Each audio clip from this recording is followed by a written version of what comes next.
Hello and welcome to Ant 302. In the process of learning Web of Significance, now we are going to study Clifford Geer's and to see how deep interpretive anthropology, symbolic anthropology goes. Today we are going to discuss about thick description and masculinity and animality in Bali, the case of Bali that Clifford Geer's mentioned.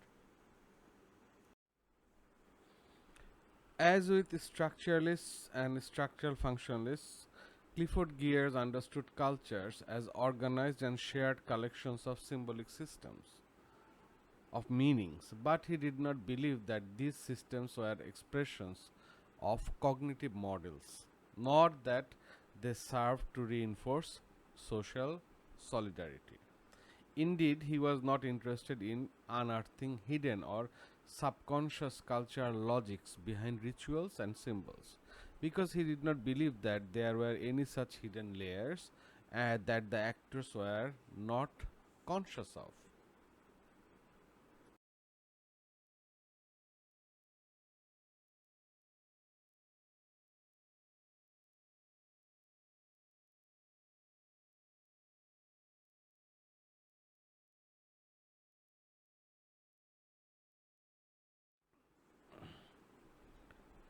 For Gears, then, cultures are public affairs. Meanings are embodied in and transmitted through public symbols and actions. Rituals and symbols have no function beyond enabling shared experience and the creation of meaning.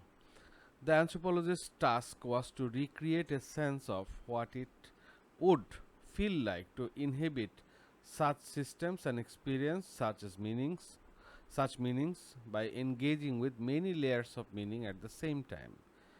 This is performed through thick description.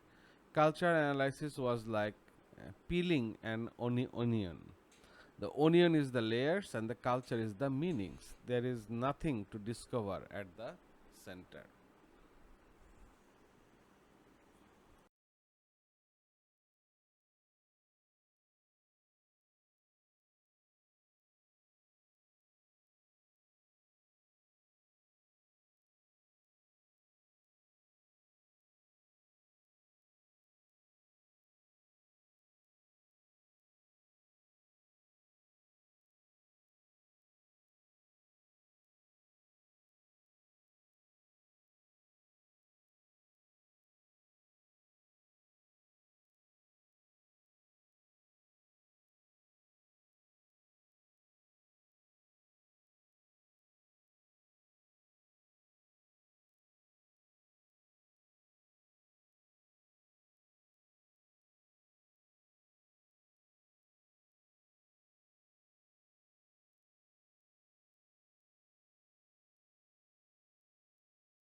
In Deep Play, Notes on Balinese Cockfight, Gears attempted a thick description of the place of the cockfight, illegal but immensely popular in Balinese life, which he believed to be just as important to understand what it feels like to be Balinese as kinship patterns or legal systems.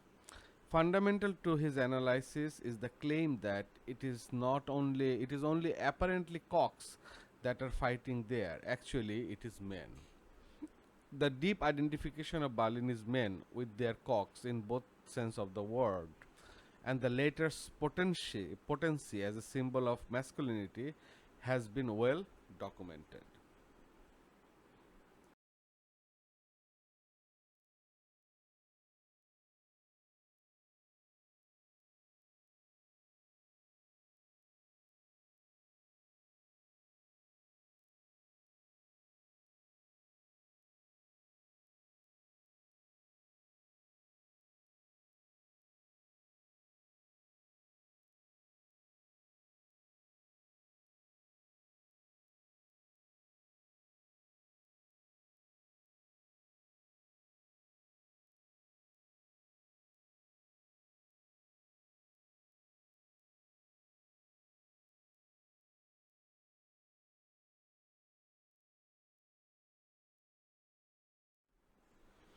This is apparent both from how pervasive the imagery of the cock and the cockfight is in everyday language, from describing heroism to pomp, legal battles to street arguments, and the intimacy of men with their cocks and the extraordinary time and devotion dedicated to them, grooming, feeding, arousing their spirits, or fiddling with others.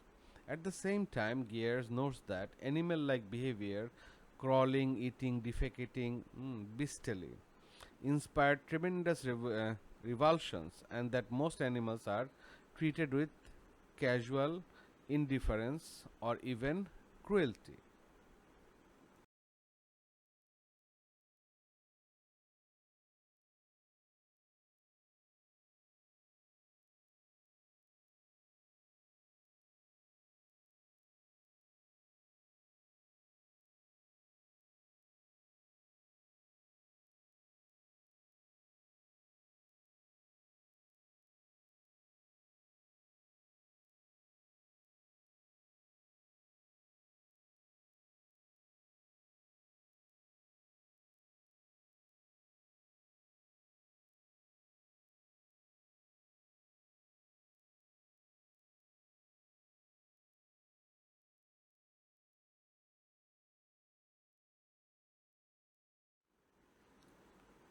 The cock is thus an ambivalent symbol, bringing together the male self and the demonic animality that perpetually threatens the integrity of Balinese communities. Cockfights are thus seen as blood sacrifices offered to demons portrayed with animal forms and must precede temple festivals and accompany collective responses to natural disasters. For Gears, in the cockfight, the creative power of aroused masculinity and the destructive power of loosened animality fuse in a bloody drama of hatred, cruelty, violence, and death.